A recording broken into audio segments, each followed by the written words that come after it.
রাঙ্গামাটির লংগদুতে হামলায় ঘরহারাদের দিন কাটছে স্থানীয় মন্দিরে। বাড়ি ফেরাতে কাজ করছে সেনাবাহিনী। আগুনের ঘটনায় গ্রেপ্তার আরো 12। রাজধানীতে নাগরিক সমাবেশ। সুন্দরবনের কোনো ক্ষতি না করেই বাস্তবায়িত হবে রামপাল বিদ্যুৎ প্রকল্প, বললেন প্রধানমন্ত্রী। আধুনিকায়নের নামে পরিবেশের ক্ষতি না করার আহ্বান।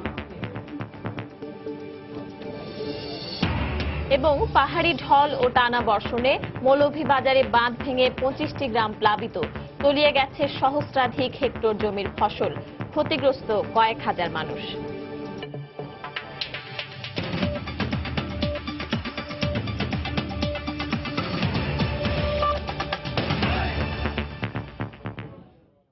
বাংলা সময়ের সঙ্গে আছি আমি শিরিন আক্তার এবং আমি পারমিতা হিম। রাঙ্গামাটির লংগদুতে হামলা ও আগুনে ঘরহারাদের বেশিরভাগেরই দিন কাটছে স্থানীয় মন্দিরে। তবে আদিবাসীদের বাড়ি ফেরাতে কাজ করছে সেনাবাহিনী। এদিকে হামলার ঘটনায় আরো 12 জনকে গ্রেপ্তার করেছে পুলিশ। সকালে ঘটনাস্থল পরিদর্শন করেছেন রাঙ্গামাটি পার্বত্য পরিষদ চেয়ারম্যান ও জেলা আওয়ামী লীগের নেতারা। বিস্তারিত জানাচ্ছেন কমল দে। যুবলীগ কর্মী নুরুল ইসলাম নয়ন হত্যাকে কেন্দ্র করে গত 6 দিন ধরে এক অস্বাভাবিক এবং উত্তেজনাকর পরিস্থিতি বিরাজ করছে রাঙ্গামাটির লংগদু উপজেলার। দুর্বৃত্তদের দেওয়া আগুন থেকে রক্ষার জন্য যেসব পাহাড়ি জঙ্গলে পালিয়ে গেছিল তারা যেমন ফিরে আসেনি, তেমনি স্বাভাবিক হতে পারছে না বাঙালিরাও। এই অবস্থায় ক্ষতিগ্রস্ত এলাকা পরিদর্শনে এসে দীপঙ্কর তালুকদার জানিয়েছেন, যতক্ষণ না পর্যন্ত অস্ত্রধারীদের গ্রেপ্তার এবং হত্যাকারীদের গ্রেপ্তার করা হবে না, ততক্ষণ পর্যন্ত এই ধরনের হত্যাকাণ্ড চলতে থাকবে। ভবিষ্যতে যেন এরকম করে নিয়ে কেউ যেন প্রাণ না হারান, তার জন্য প্রথম চেষ্টা হওয়া উচিত অবৈধ অস্ত্র উদ্ধার করা এবং অবৈধ অস্ত্রধারীদেরকে চিহ্নিত করে আইনানুগ ব্যবস্থা নেওয়া। বাড়িঘর অগ্নিসংযোগ করে জ্বালিয়ে দেওয়া, তারাও গর্হিত অপরাধ করেছে, তাদের বিরুদ্ধেও আইনানুগ ব্যবস্থা নেওয়ার কথা আমরা দাবি করছি। এদিকে দুর্বৃত্তদের দেওয়া আগুন থেকে রক্ষার জন্য যেসব পাহাড়ি জঙ্গলে পালিয়ে গেছিল তাদের জন্য খাবারের ব্যবস্থা করেছে সেনাবাহিনী। 2টি পয়েন্টে আজ থেকে তাদের খাবার দেওয়া হচ্ছে বলে জানিয়েছেন এখানকার জোন কমান্ডার। একই সাথে রাঙ্গামাটি জেলা প্রশাসন ক্ষতিগ্রস্তদের জন্য 30 মেট্রিক টন চাল ত্রাণ সহায়তা দিয়েছে। নিরাপত্তার যে পরিস্থিতিটা বর্তমানে, সেটাকে আমরা সম্পূর্ণ নিয়ন্ত্রণে রাখার চেষ্টা করছি। আর যে সমস্ত লোকজন ভয়তে চলে গেছেন অন্যান্য কারণে, তাদেরকে ফিরিয়ে আনার জন্য যে সমস্ত ব্যবস্থা, এটাও আমরা সিভিল প্রশাসনের সাথে সমন্বয় করে করার চেষ্টা করছি। 15% না হওয়া পর্যন্ত তাদের যাতে ওই যে তাদের রেশন বা অন্যান্য ইয়াগুলো অব্যাহত থাকে, সেই ব্যবস্থা যাতে হয়, এটা আমি করব। তবে এই দুর্বৃত্তদের কবল থেকে পালিয়ে যাওয়ারা এখন চরম মানবেতর জীবনযাপন করছে তীব্র বৃষ্টির মধ্যে।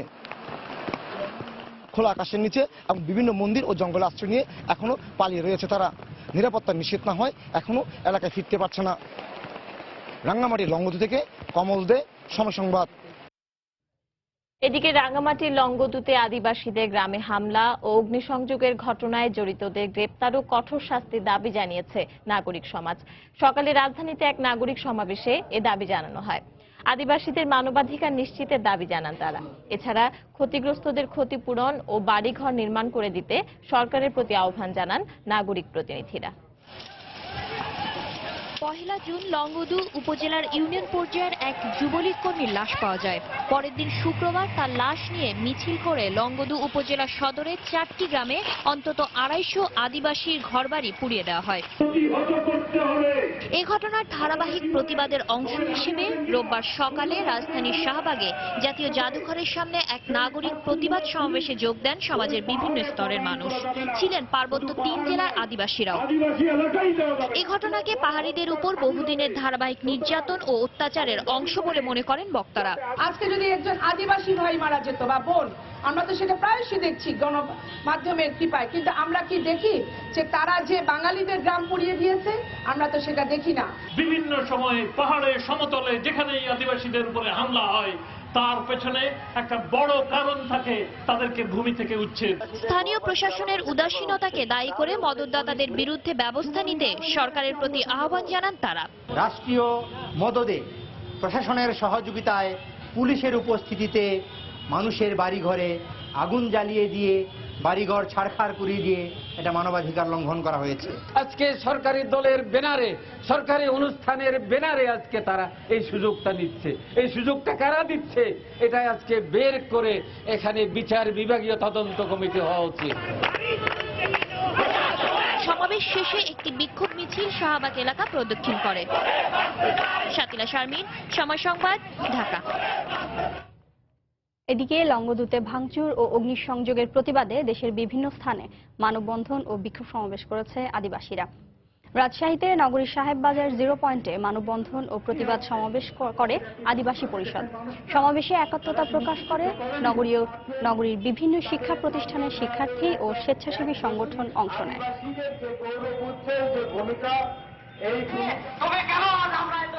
সকালে দিনাজপুর প্রেস ক্লাবের সামনে ঘণ্টাব্যাপী মানববন্ধন করে আদিবাসী ছাত্র পরিষদ ও হিউম্যান রাইটস ডিফেন্ডার ফোরাম। এ সময় বক্তারা আদিবাসীদের উপর হামলায় জড়িতদের দৃষ্টান্তমূলক শাস্তির দাবি জানান।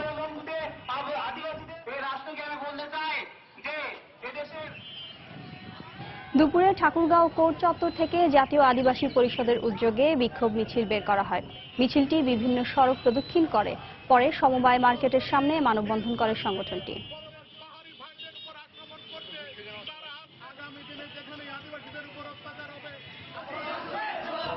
এছাড়া বান্দরবান সহ দেশের বিভিন্ন স্থানে আদিবাসীদের বাড়িতে আগুন দেওয়ার প্রতিবাদে নানা কর্মসূচি পালন করে বিভিন্ন সংগঠন।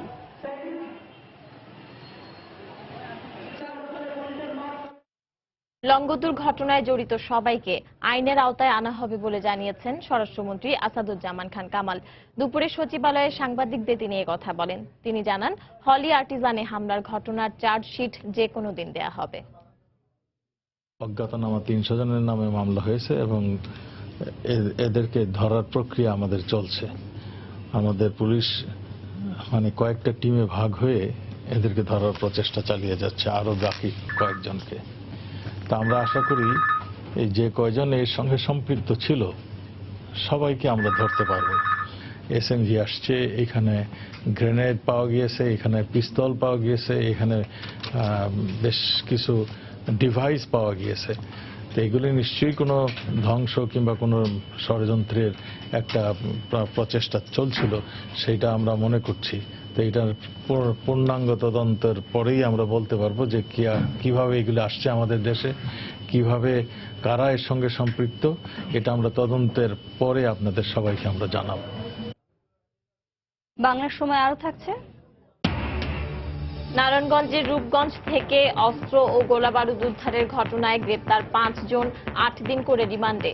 জড়িতদের চিহ্নিত করতে তদন্ত চলছে।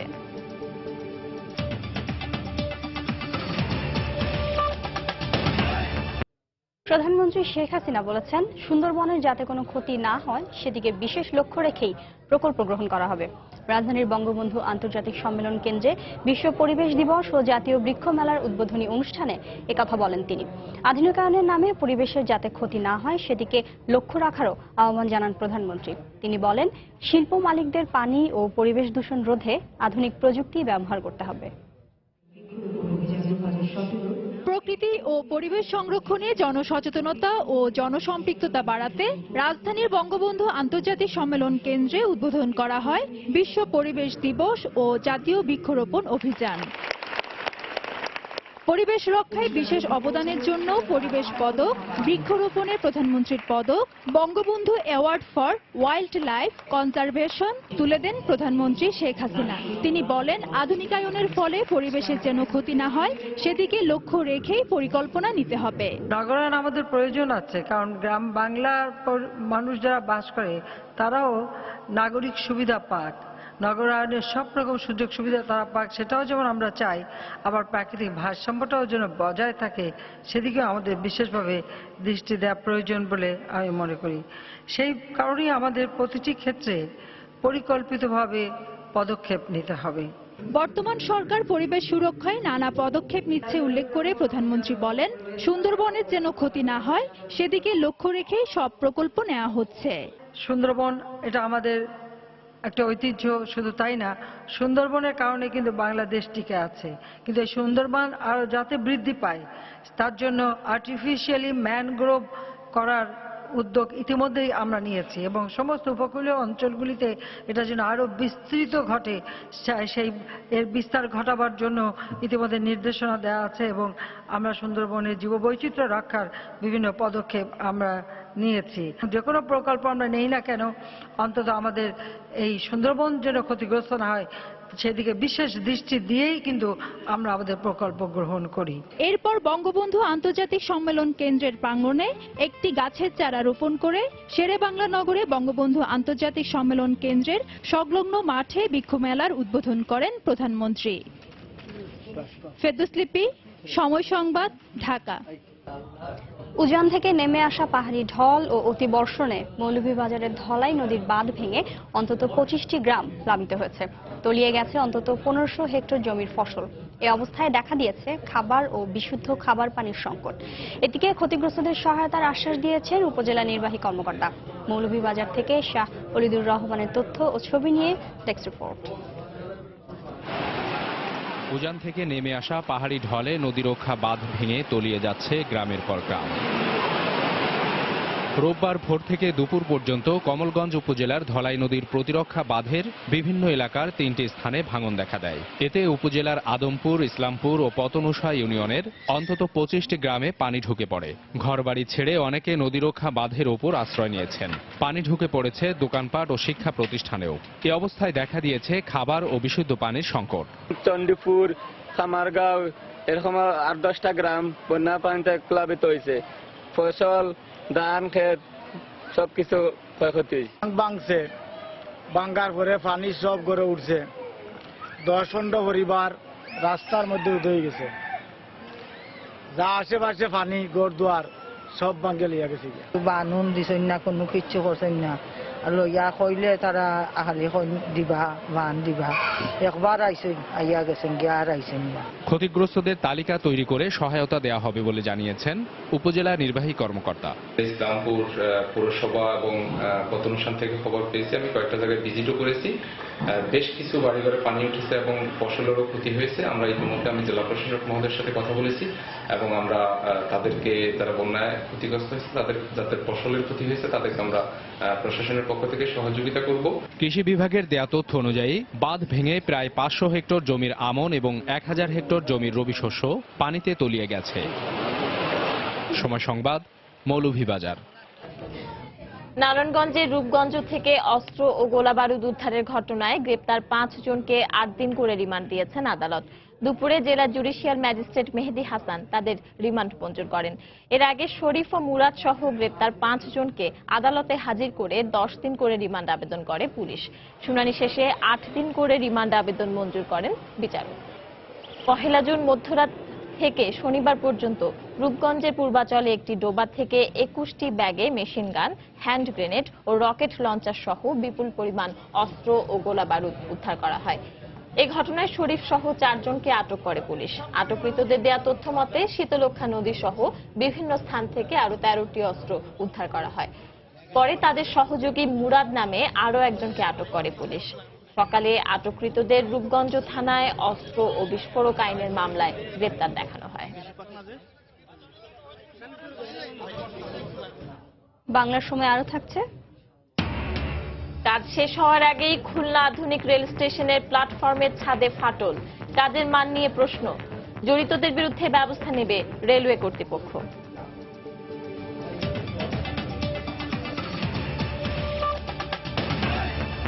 জাহাঙ্গীরনগর বিশ্ববিদ্যালয়ের 2 শিক্ষার্থী মৃত্যুর ঘটনায় আন্দোলনকারী শিক্ষার্থীদের বিরুদ্ধে দায়ের করা মামলার প্রত্যাহার সহ 8 দফা দাবিতে মানববন্ধন করেছে বিশ্ববিদ্যালয়ের শিক্ষক শিক্ষার্থীরা। দুপুরে বিশ্ববিদ্যালয়ের কেন্দ্রীয় শহীদ মিনারে শিক্ষক শিক্ষার্থী ঐক্যমঞ্চ এই কর্মসূচির আয়োজন করে। মানববন্ধনে শিক্ষার্থীদের বিরুদ্ধে দায়েরকৃত মামলার প্রত্যাহার সহ তদন্ত কমিটি পুনর্গঠন ও আন্দোলনকারীদের উপর হামলার বিচার দাবি করা হয়। এ সময় অবিলম্বে 8 দফা দাবি মেনে না নিলে কঠোর আন্দোলনে যাওয়ার হুঁশিয়ারি দেয় শিক্ষক শিক্ষার্থী ঐক্যমঞ্চ। গত 26শে মে সড়ক দুর্ঘটনায় জাহাঙ্গীরনগর বিশ্ববিদ্যালয়ের 2 শিক্ষার্থীর মৃত্যুর ঘটনায় 2 দিন মহাসড়ক অবরোধ করে আন্দোলন করে শিক্ষার্থীরা। আদালতের নির্দেশে সিলেটে দ্বিতীয় দিনের মতো ফুটপাত থেকে অবৈধ স্থাপনা উচ্ছেদ করেছে সিটি কর্পোরেশন। অভিযানের সময় মেয়র আরিফুল হক চৌধুরী সহ কাউন্সিলর, পুলিশ ও প্রশাসনের কর্মকর্তারা উপস্থিত ছিলেন। দুপুরে বন্দরবাজার এলাকা থেকে অভিযান শুরু হয়। পরে জিন্দাবাজার, আদালত পাড়া সহ বেশ কিছু এলাকায় ফুটপাতের অবৈধ স্থাপনা উচ্ছেদ করা হয়। এ সময় অবৈধভাবে জায়গা দখল করে দাঁড়িয়ে থাকা লেগুনা ও সিএনজি অটোরিকশাও নির্দেশ দেওয়া হয়।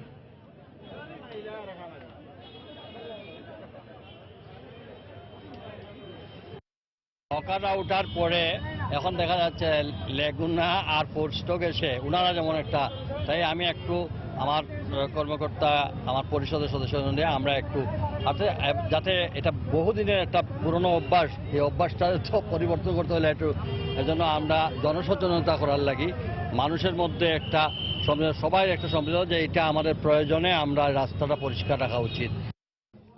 দফায় দফায় সময় বৃদ্ধি ও ব্যয় বাড়লেও খুলনা আধুনিক রেল স্টেশন নির্মাণ কাজের মান নিয়ে অভিযোগ উঠেছে। কাজ শেষ হওয়ার আগেই ফাটল দেখা দিয়েছে রেল স্টেশনের প্ল্যাটফর্মের ছাদে, যে কারণে প্রায় 3 মাস ধরে 3 নম্বর প্ল্যাটফর্মের বাকি অংশে ছাদ ঢালাইয়ের কাজ বন্ধ রয়েছে। রেলপথ মন্ত্রণালয় সম্পর্কিত স্থায়ী কমিটির সদস্য ও সংসদ সদস্য মিজানুর রহমান নির্মাণাধীন রেল স্টেশন পরিদর্শন করে বিস্ময় প্রকাশ করেন। প্রকল্পের কর্মকর্তা বিষয়টি গুরুতর কিছু নয় বলে দাবি করলেও তদন্ত কমিটি গঠন করে জড়িতদের বিরুদ্ধে ব্যবস্থা নেওয়ার কথা জানিয়েছেন রেল মন্ত্রণালয়ের কর্মকর্তা। তরিকুল ইসলামের প্রতিবেদন, ক্যামেরায় ছিলেন আবুল বাশার। খুলনার পাওয়ার হাউস মোড়ে নির্মাণাধীন আধুনিক রেল স্টেশনের 2 নম্বর প্ল্যাটফর্মের ঢালাই করা 700 ফুট ছাদের একাধিক স্থানে ফাটল দেখা দিয়েছে। তবে ফাটল ধরা 5টি স্থানে রিপেয়ারিং করে সেটা ঠিক করার চেষ্টা করা হয়েছে। এ কারণে 2 নম্বর প্ল্যাটফর্মের 500 ফুট এবং 3 নম্বর প্ল্যাটফর্মের 400 ফুট ছাদ ঢালাইয়ের কাজ প্রায় 3 মাস ধরে বন্ধ রয়েছে। এছাড়া মূল ভবনের কাজও মানসম্পন্ন হয়নি বলে অভিযোগ উঠেছে। সম্প্রতি এ ব্যাপারে স্থানীয় পত্রিকাগুলোতে সংবাদ প্রকাশিত হলে রেলপথ মন্ত্রণালয় সম্পর্কিত স্থায়ী কমিটির সদস্য ও সংসদ সদস্য মিজানুর রহমান নির্মাণাধীন রেল স্টেশন পরিদর্শন করে বিস্ময় প্রকাশ করেন। একটা নতুন স্থাপনায় শেষ না হওয়ার আগে এই ধরনের ঘটনা, এটা আমরাও বিস্মিত। এখানে কি ইঞ্জিনিয়ারিং কোনো ত্রুটি ছিল, নকশায় কোনো ত্রুটি ছিল, মাল মেটেরিয়ালসে কোনো ইয়ে ছিল? প্রয়োজনে আমরা এটা মাননীয় প্রধানমন্ত্রীরও গোচরে আনবো যে কোন কোন কর্মকর্তার গাফিলতির কারণে এই এত বড় ধরনের একটা ক্ষতি হয়ে যাচ্ছে। তবে এই প্রকল্পের কর্মকর্তা বিষয়টি গুরুতর কিছু নয় বলে দাবি করেন। এই ফাটলটা খুবই মাইনর একটা ফাটল, আমরা তো বলেছি যে আমরা আরো বিশেষজ্ঞ নিয়ে দেখাইছি, তিনি বলছেন যে এটা এমন কোনো বড় কিছু না। তারপরে উনি কিছু রিমিডিয়াল অ্যাকশন দিয়েছেন, আমরা সেটাই যাব।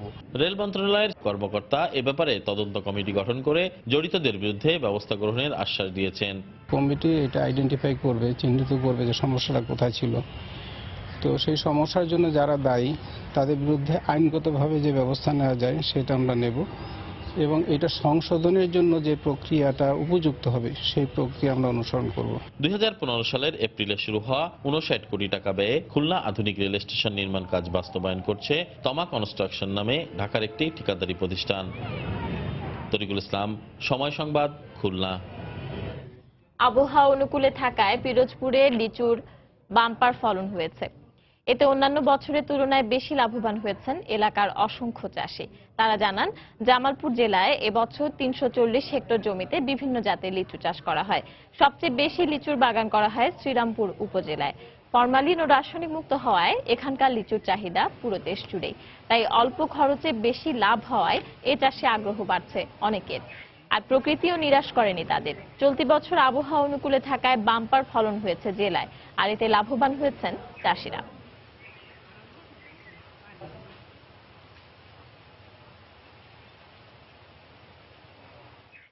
এখানে বিষমুক্ত লিচু, এখানে কোনো ফরমালিন দেওয়া হয় না। 100 গাছ আমার ফল এই 4 বছর আমি পাইতেছি এবং এতে আমি মোটামুটি ভাবে সাফল্য অর্জন করতে পারছি। এই জেলার যে মাটি এবং আবহাওয়া এটা লিচুর জন্য কিন্তু অনেক উপযোগী, যার কারণে এটা ভবিষ্যতে এই জেলায় অনেক বৃদ্ধি পাবে। বাংলার সময়ের শীর্ষ সংবাদগুলো জানিয়ে দিচ্ছি আরো একবার। রাঙ্গামাটির লংগদুতে হামলায় ঘরহারাদের দিন কাটছে স্থানীয় মন্দিরে। বাড়ি ফেরাতে কাজ করছে সেনাবাহিনী। আগুনের ঘটনায় গ্রেপ্তার আরো 12। রাজধানীতে নাগরিক সমাবেশ। সুন্দরবনের কোনো ক্ষতি না করেই বাস্তবায়িত হবে রামপাল বিদ্যুৎ প্রকল্প, বললেন প্রধানমন্ত্রী। আধুনিকায়নের নামে পরিবেশের ক্ষতি না করার আহ্বান। এবং পাহাড়ি ঢল ও টানা বর্ষণে মৌলভীবাজারে বাঁধ ভেঙে 25টি গ্রাম প্লাবিত। তলিয়ে গেছে সহস্রাধিক হেক্টর জমির ফসল, ক্ষতিগ্রস্ত কয়েক হাজার মানুষ। এই ছিল বাংলার সময়। যে কোনো খবর পেতে ভিজিট করুন সময়নিউজ.টিভি। এছাড়া এই মাত্র পাওয়া খবর আপনার মোবাইলে পেতে SMS করুন *BN লিখে পাঠিয়ে দিন 16242 নম্বরে। সঙ্গে থাকুন সময়।